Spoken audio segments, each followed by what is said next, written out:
Assalamualaikum warahmatullahi wabarakatuh.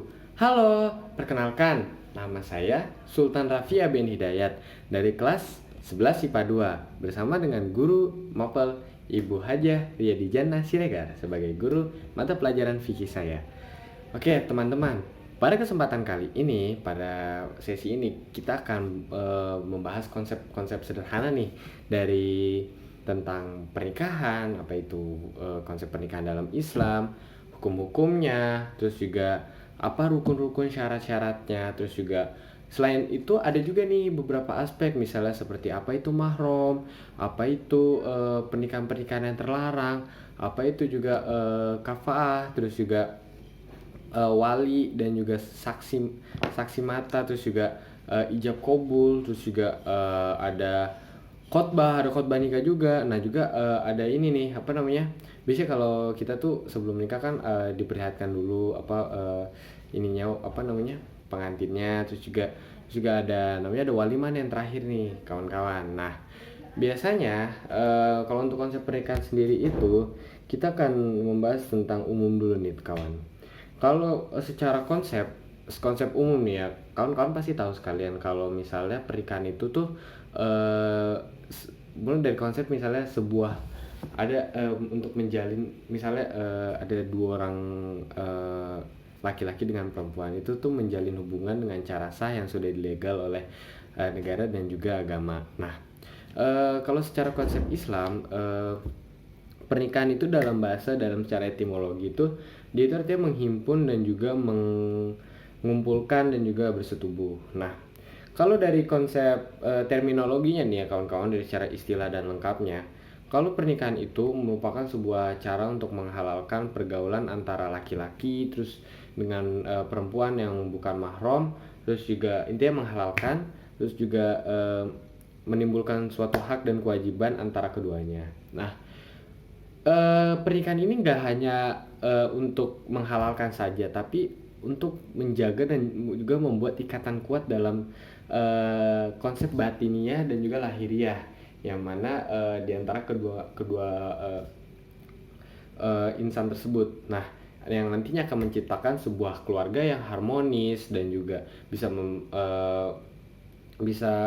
apa namanya membuat keturunan dan sebagainya. Nah, ada juga di dalam ilmu fikih itu mengatakan bahwa pernikahan itu bisa merupakan suatu akad yang mana bisa untuk menghalalkan suami istri untuk menyalurkan kenikmatannya satu sama lain. Jadi seperti itu untuk konsep sederhana dari pernikahan itu sendiri. Nah, kalau ada bertanya nih, hukum-hukum pernikahan dalam Islam itu apa aja sih gitu kan? Nah, kalau hukum pernikahan itu dia ada 5. Nah, pertama itu yang pertama dan utamanya itu yang menjadi bagian akarnya adalah mubah. Pernikahan itu bisa mubah atau boleh jika misalnya tidak terdesak oleh kewajiban-kewajiban untuk yang membuatnya dia menikah ataupun tidak terhalangi oleh hal-hal yang mengharamkan dia untuk menikah. Nah, terus juga untuk nikah itu bisa menjadi suatu hal yang wajib apabila nikah itu orang tersebut sudah mapan, sudah jasmaninya dan rohaninya sudah matang, udah punya finansial yang cukup, tapi dia tingkat libidonya tinggi sehingga tidak bisa mengendalikan hawa nafsunya. Apabila ia tidak disegerakan menikah, kemungkinan yang terjadi adalah dia bisa terjerumus ke dalam dunia perzinahan. Nah, dan juga nikah itu bisa menjadi sunnah. Nah, sebenarnya konsep nikah wajib dan sunnah itu sebenarnya mirip-mirip gitu. Cuma perbedaannya kalau sunnah dia mirip dengan wajib, tapi kalau sunnah dia ini tingkat libidonya tinggi, namun dia bisa mengendalikan hawa nafsunya sehingga bisa diyakini bahwa dia bisa mengendalikan hawa nafsunya dan tidak apa namanya menghalangi dia untuk berbuat baik, dan juga dia memiliki kepercayaan tinggi sehingga tidak dapat terjerumus ke dalam dunia perzinahan. Nah, nikah itu juga bisa menjadi makruh. Makruh itu sebenarnya sudah lama dan sudah tidak sedikit sekali terjadi di negara kita. Mungkin karena konsepnya makruh itu dia batiniah jasmaninya sudah layak, namun eh, secara finansial dia belum mapan. Nah, biasanya orang-orang ini mengendalikannya dengan cara berpuasa. Jadi seperti itu kawan-kawan. Nah, dan terakhir ini nikah ini yang sangat diwanti-wanti oleh masyarakat adalah nikah yang mana menjadi haram. Yang haram yang mana pada ujungnya menyebabkan sebuah perceraian, bahkan yang lebih parahnya lagi pembunuhan. Nah, kenapa bisa menjadi haram? Nah, awalnya itu mungkin dari niatnya. Kalau insan ini menikah karena niat jahat seperti ingin memeras ataupun ingin menguasai harta kekayaannya atau ingin menyakiti, ya sudah, pada akhirnya pasti akan berujung kepada yang tidak seperti talak, dan itu akan menjadi haram. Dan pada konsepnya pernikahan itu bukan suatu hal yang main-main gitu loh, dan merupakan suatu hal yang sakral dan harus dijaga dengan baik gitu, harus dilestarikan. Nah, itu secara konsep dalam hukum-hukum tentang pernikahan kawan-kawan. Jadi ada 5, bisa jadi wajib, sunnah, mubah, makruh, ataupun jadi haram. Nah, untuk tentang rukun dan syarat-syarat pernikahan itu sendiri, rukun itu dia dibagi 5. Pertama pasti harus ada calon suami dan juga calon istrinya dong. Masa nggak mungkin sih kalau nggak ada calon suaminya, istrinya mau nikah sama siapa coba? Terus harus ada wali, harus ada 2 orang saksi mata, dan juga harus ada ijab dan qabul. Nah, kalau calon suami ini, saya di sini aku membahasnya tentang secara umum aja kawan-kawan. Jadi kalau dari calon suami ini intinya dia harus bisa memiliki akidah dan akhlak yang baik, terus juga taat kepada agama dan lain sebagainya, sehingga itu merupakan jadi suatu yang idaman banget lah.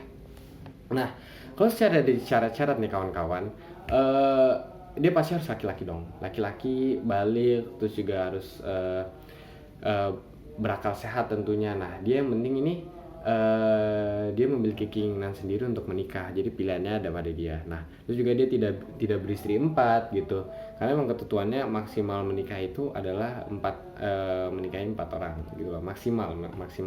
Nah, juga tidak dalam kondisi sedang berihram, terus juga dia tidak menikahi istri orang gitu loh, maksudnya dalam artian yang masih ada pertalian pernikahannya. Terus juga seperti itu. Sebentar, sedang azan, kita break dulu sebentar ya penjelasannya.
Oke, kita lanjut karena sudah selesai azannya. Kita lanjut lagi penjelasan materi. Tadi kita sampai mana ya?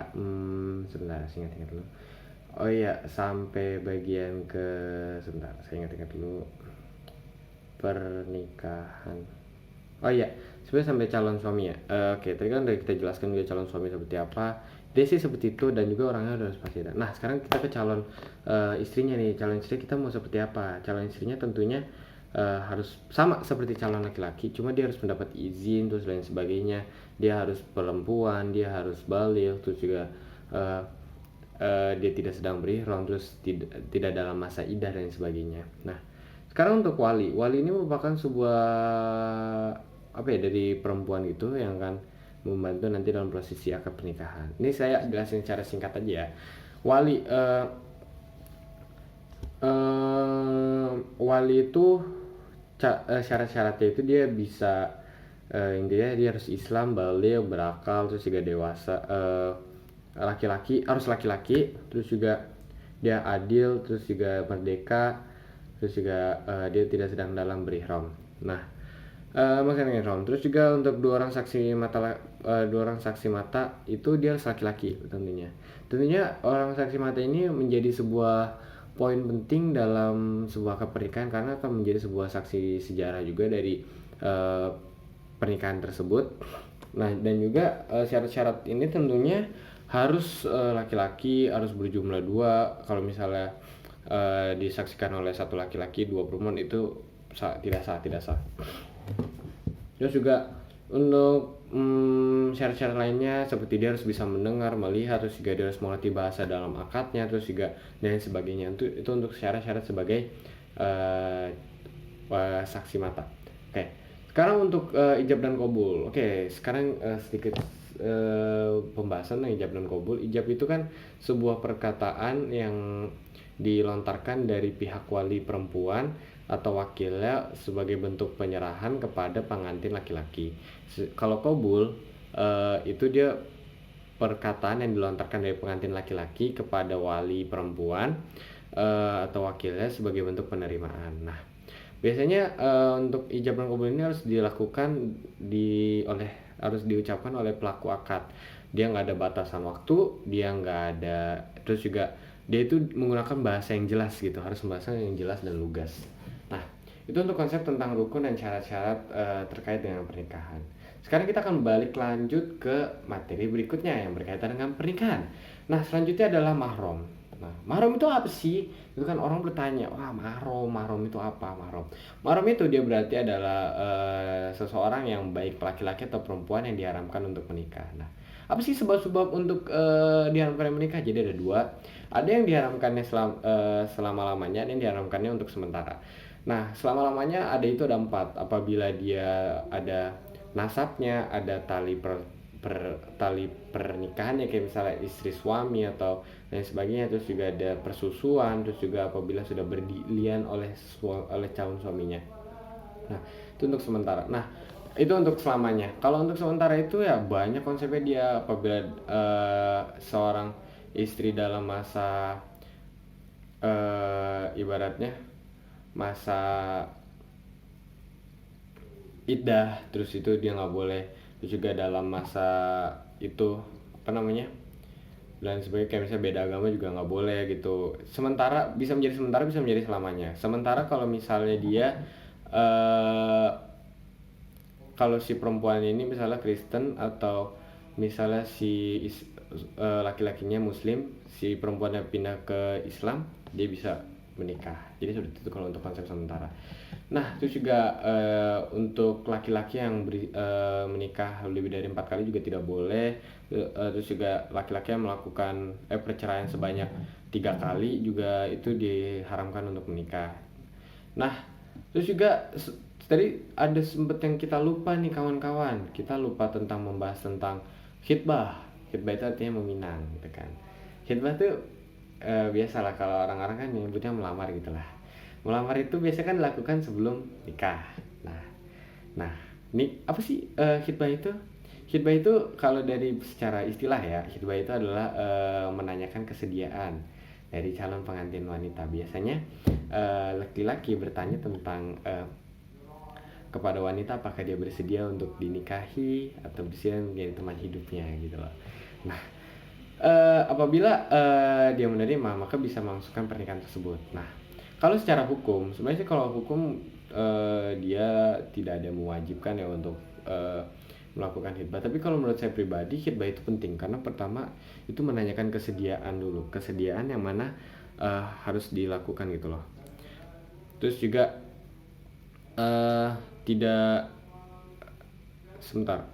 Terus juga tidak dalam keadaan, maksudnya dari analisa saya kalau khitbah itu dia harus maaf saya boleh lihat jam sebentar, saya takutnya sudah kelewatan 19.40. Oke, sebentar lagi ya, seperti itu untuk meminang. Nah, jadi untuk konsep itu selanjutnya kita akan membahas tentang konsep khitbah. Tadi kan sudah kita pinang, ada beberapa juga. Nah, itu secara konsep kita saya tidak bisa bilang karena keterbatasan waktu. Oke.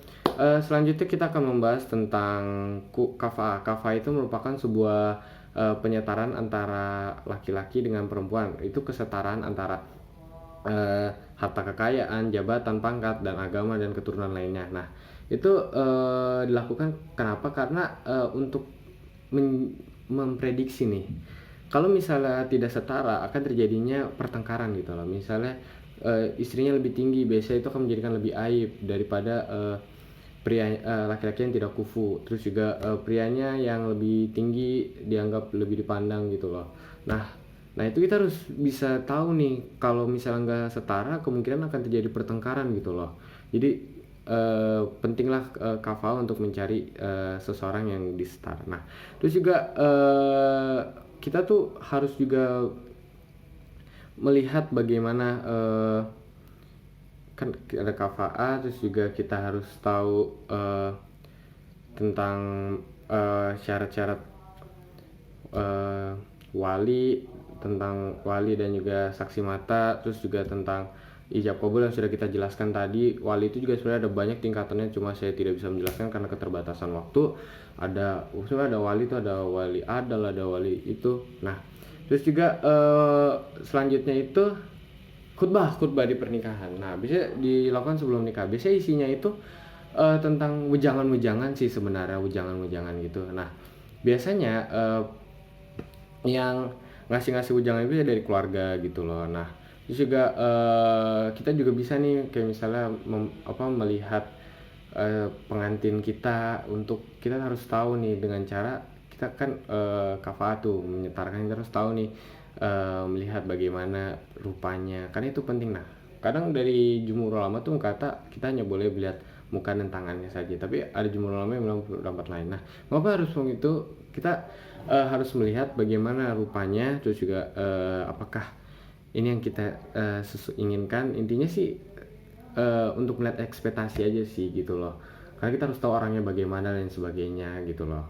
Nah itu untuk tentang itu. Terus juga selanjutnya kita akan bahas tentang mahar nih. Mahar kita sudah mulai ke topik-topik perbincangan ini. Mahar biasanya ada mas kawin, terus ada tentang sesuatu yang diberikan dari suami dari calon laki-laki kepada calon perempuan. Nah ini hukumnya ini wajib ya, karena memang ini tuh bentuk kayak ketulusan hatinya gitu loh. Kalau suaminya nggak bisa ngasih mahar, terus kayak apa sih gitu, apa artinya gitu loh.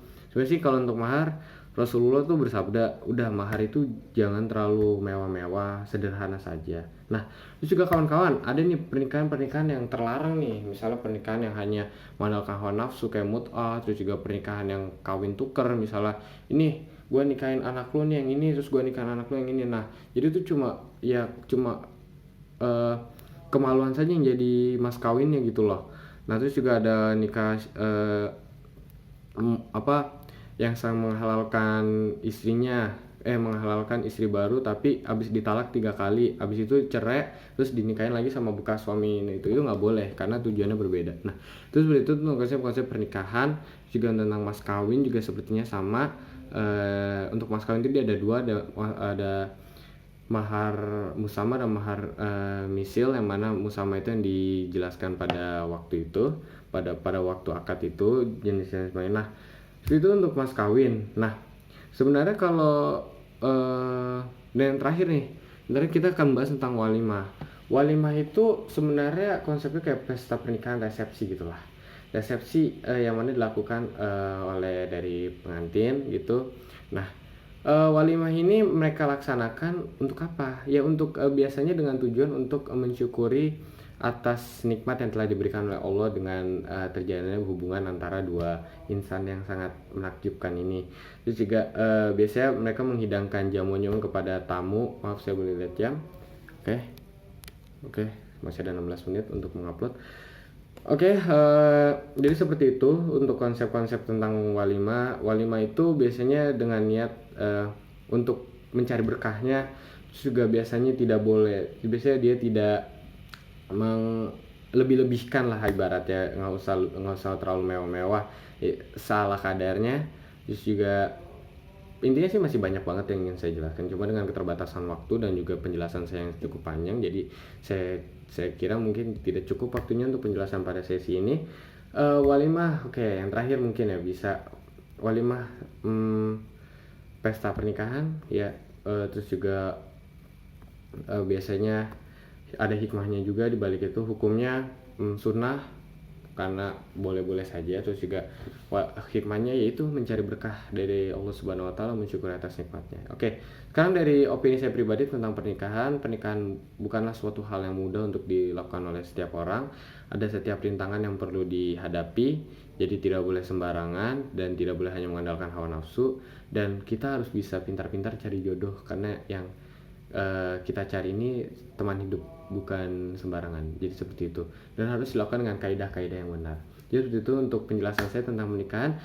Saya mohon maaf sekali apabila ada kesalahan, dan juga terima kasih kepada Bu Jana yang sudah mengajari saya selama PTM ini, dan juga atas penjelasannya saya merasa terilmu, ibarat teko dengan cangkir gitu kan.